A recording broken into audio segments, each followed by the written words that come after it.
Hello बच्चों, let's read the question. The question says A part, what will happen if an alien gene become ligated at BAM-H1 site of PBR322? Part B, mention the uses of cloning vector in biotechnology. तो question के अंदर हमें दो part mention है. Part first में हमसे बोला गया है कि क्या होगा अगर जो PBR322 जो हमारा प्लाज्मिड अगर उसके BAM-H1 की जो साइट है उसमें आप क्या करो, फॉरेन जीन को या फिर एलियन जीन को वहां पे लाइगेट कर दो. लाइगेट का मतलब क्या होता है, अगर आप वहां पे एक और जीन को ज्वाइन कर दो तो इसके ऊपर क्या इम्पैक्ट पड़ेगा BAM 322 प्लाज्मिड के ऊपर, PB 322 प्लाज्मिड के ऊपर. बी पार्ट में हमसे पूछा गया जो क्लोनिंग वेक्टर्स होते हैं उनका बायोटेक्नोलॉजी के अंदर क्या यूज होता है. सर क्वेश्चन स्टार्ट करते हैं हमारा. सबसे पहले हम क्वेश्चन को सॉल्व करने का की कॉन्सेप्ट देखेंगे. की कॉन्सेप्ट, सो क्वेश्चन को सॉल्व करने का की कॉन्सेप्ट क्या है हमारा. फर्स्ट पार्ट के लिए अगर हम देखें ए पार्ट के लिए तो हमें पता होना चाहिए PBR 322 का स्ट्रक्चर. ठीक है, हमें इसके बारे में नॉलेज होनी चाहिए. बी पार्ट की अगर हम बात करें तो हमें किसके बारे में नॉलेज होनी चाहिए, क्लोनिंग वेक्टर के बारे में हमें पता होना चाहिए कि क्लोनिंग वेक्टर क्या करते हैं और उनको हम किस तरीके से बायोटेक्नोलॉजी के अंदर यूज करते हैं. तो सबसे पहले अगर हम ए पार्ट की बात करें तो ए पार्ट में बेसिकली हम क्या करें, जो हमारे PBR 322 जो प्लाज्मिड होता है हमारा, this is basically what, this is an plasmid. इसके प्लाज्मिड के जो BAM-H1 की साइट है, हमारे प्लाज्मिड के अंदर BAM-H1 साइट होती है, अगर उसके अंदर हम क्या करें, फॉरेन जीन को हम लाइगेट कर दे, ज्वाइन कर दे, तो क्या इफेक्ट पड़ेगा प्लाज्मिड पे, ये हमें बताना. तो देखते हैं अब इस पॉइंट को हम अच्छे से. तो यहाँ पे हम हमारा डायग्राम देख सकते हैं. कौन सा प्लाज्मिड है, ये हमारा PBR 322 प्लाज्मिड, और जो यहाँ पे साइट है ये कौन सी है, हमारी BAM-H1 की साइट है जिसको अभी हमने यहाँ पे लेबल करा है. और ये जो BAM-H1 की साइट है ये प्रेजेंट कहाँ पे होती है, ये प्रेजेंट होती है TET-R के सीक्वेंस पे, जिसको यहाँ पे अभी हमने लेबल करा है पिंक कलर से. जो हमारे TET-R है, टेट्रासाइक्लिन रेजिस्टेंट जीन साइट जिसको बोला जाता है, which is actually a selectable marker. अपने आप में क्या होता है, होता अपने आप में एक सिलेक्टेबल मार्कर है. ठीक है, सिलेक्टेबल मार्कर. सो अभी हम ये समझेंगे कि BAM-H1 के यहाँ पे लाइगेट होने से होगा क्या और फिर इसका ओवरऑल प्लाज्मिड के ऊपर क्या इम्पैक्ट पड़ेगा ये देखते हैं. सो BAM-H1 की अगर मैं बात करूं, BAM-H1, तो BAM-H1 क्या है, बेसिकली एक साइट है.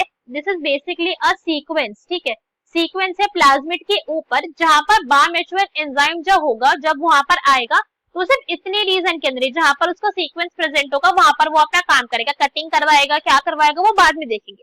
एक्टिविटी जो अपनी शो करेगा वो उसी सीक्वेंस के ऊपर करेगा. तो क्या पता चल रहा है कि है तो अपने आप में भी क्या है, एक सीक्वेंस है. अगर ये सीक्वेंस है, डीएनए का सीक्वेंस है, तो यहाँ पे क्या चीजें प्रेजेंट हो सकती है, बहुत ऑब्वियस ही चीज है. यहाँ पे न्यूक्लियोटाइड के ही प्रेजेंस होगी, है ना. यहाँ पे क्या होंगे, there will only be nucleotide. Nucleotide के अलावा और कुछ तो हो ही नहीं सकता, चांसेस ही नहीं है हमारे पास. यहाँ पे जी हो सकता है, ग्वानिन हो सकता है, थाइमिन हो सकता है, एडेनिन हो सकता है, फिर साइक्लिन हो सकता है. ये 4 न्यूक्लियोटाइड ही हो सकता है, इसके अलावा और कोई पॉसिबिलिटी ही नहीं है. आरएनए है नहीं कि यहाँ पे यूरासिल आ जाए. तो ये क्या हमारा, ये सीक्वेंस है. इतना छोटा सा हमने सीक्वेंस माना.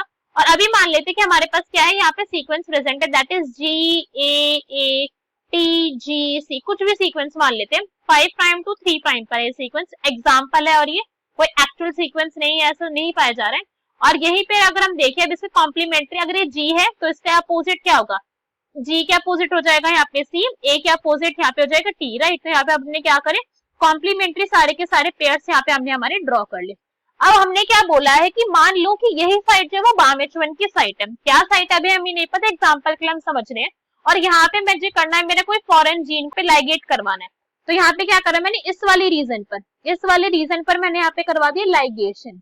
क्या करवाया, लाइगेशन करवाया, मतलब मैंने यहाँ पे करवा दी ज्वाइनिंग. ज्वाइनिंग किसकी करवा दी है, यहाँ पे फॉरेन जीन की, एलियन जीन को यहाँ पे करवा दिया हमने इंसर्ट, एलियन जीन.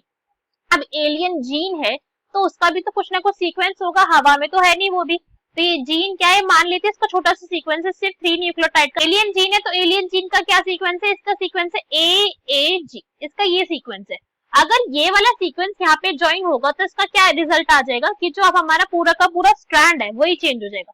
किस तरीके से चेंज हो जाएगा अब इसको देखते हैं. कि हमारा 5 प्राइम टू 3 प्राइम वाला सीक्वेंस है, यहाँ पे अब क्या चेंजेस आ जाएंगे इसको हमें नोटिस करना है. 3 प्राइम टू 5 प्राइम, तो यहाँ पे CT, यहाँ पे ज्वाइनिंग हुई है AAG की, तो AAG, एंड इसके बाद हमारा बाकी का सीक्वेंस कंटिन्यू ACG. तो पूरा ही सीक्वेंस चेंज हो गया. दिख रहा है ना हमको यहाँ पे कितना ज्यादा डिफरेंस आ गया.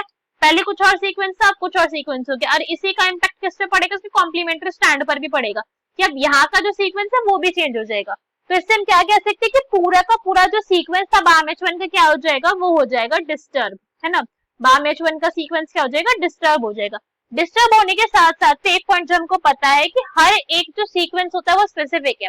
अब यहाँ पर भी सिंगल न्यूक्लियोटाइड का भी डिफरेंस आया है तो एक्टिविटी भी क्या हो जाएगी, उसकी खत्म हो जाएगी। वहीं पर जो जीन है, जो हमारा न्यूक्लियोटाइड, वो एक्टिविटी शो करना बंद कर देगा, या तो बंद कर देगा या तो फिर बहुत ही ज्यादा मिनिमम हो जाएगी इसकी एक्टिविटी। चांसेस ये होते हैं कि बिल्कुल स्टॉप कर दी जाती है एक्टिविटी। तो यहाँ पे भी यही होगा, BAMH1 की साइट हुई जो थी डिस्टर्ब हुई, और ये क्या बन चुका है, ये बन चुका है इनएक्टिव। BAMH1 कैसा हो चुका है, इनएक्टिव। अब BAMH1 की साइट के ऊपर कुछ ना कुछ डिफरेंस आया है तो टेटार के ऊपर भी तो उसका डिफरेंस दिखेगा, टेट्रासाइक्लिन रेजिस्टेंट जीन्स के ऊपर। इफेक्ट क्या है नेट प्लाज्मिड के ऊपर, दैट PBr 322 टेट-आर, टेट-आर क्या है हमारा, TET-are is actually tetracycline resistant gene. Tetracycline क्या होती है अपने आप के अंदर, ये होती है एक एंटीबायोटिक जिसका काम होता है बैक्टीरिया को किल करना। मगर किसी प्लाज्मेट के अंदर टेट्रासाइक्लिन रेजिस्टेंट जीन प्रेजेंट है और वो प्लाज्मेट जो है हमारा किसी बैक्टीरिया में प्रेजेंट है, तो वो जीन क्या करेगा, उस बैक्टीरिया को हेल्प करेगा कि अब वो किसी भी ऐसे मीडियम के अंदर ग्रो कर जाएगा जिसके अंदर टेट्रासाइक्लिन प्रेजेंट है, क्योंकि अब इसके पास रेजिस्टेंट के जीन है। मगर अब बिकॉज क्या हो जाएगा, टेट्रासाइक्लिन का जीन क्या हो जाएगा अब यहाँ पे, इट विल बिकम इनएक्टिव। ये क्या हो जाएगा, ये बन जाएगा इनएक्टिव। इनएक्टिव बनने का सिंपल से रीजन है हमारा, बिकॉज यहाँ पे BAMH1 की साइट जो है वो डिस्टर्ब हुई है। एक साइट, एक सिंगल न्यूक्लियोटाइड के चेंज होने से भी पूरे के पूरे सीक्वेंस के ऊपर बहुत ड्रास्टिक चेंज पड़ेगा, ठीक है। तो साइक्लिन क्या हो जाएगा, हमारी टेटार का जो सीक्वेंस है वो डिस्टर्ब हो गया और अब वो साइट हो जाएगी हमारी इनएक्टिव। सो हम इन शॉर्ट क्या कह सकते हैं, हमारा जो ये रीजन है टेटार वाला वो इनएक्टिव हो चुका है। अगर हम बी पार्ट देखें तो बी पार्ट में हमसे क्या पूछा गया था, हमसे पूछा गया था uses of cloning vector, cloning vector की यूज बताने। तो देखो क्लोनिंग वेक्टर नाम ही बता रहा है कि क्लोन कर रहा है।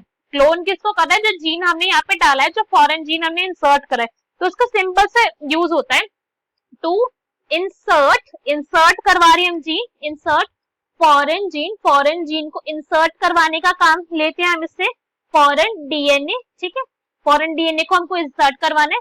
सेकेंड जो हम इससे यूज करवाते हैं हमारे क्लोनिंग वेक्टर का, वो ये होता है टू क्रिएट मल्टीपल कॉपीज।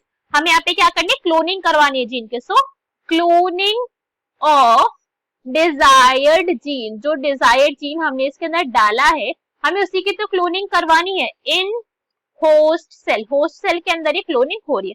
तो ये सिंपल सा यहाँ पे फंक्शन होता है हमारा। So I hope you understood the explanation well, best of luck, thank you.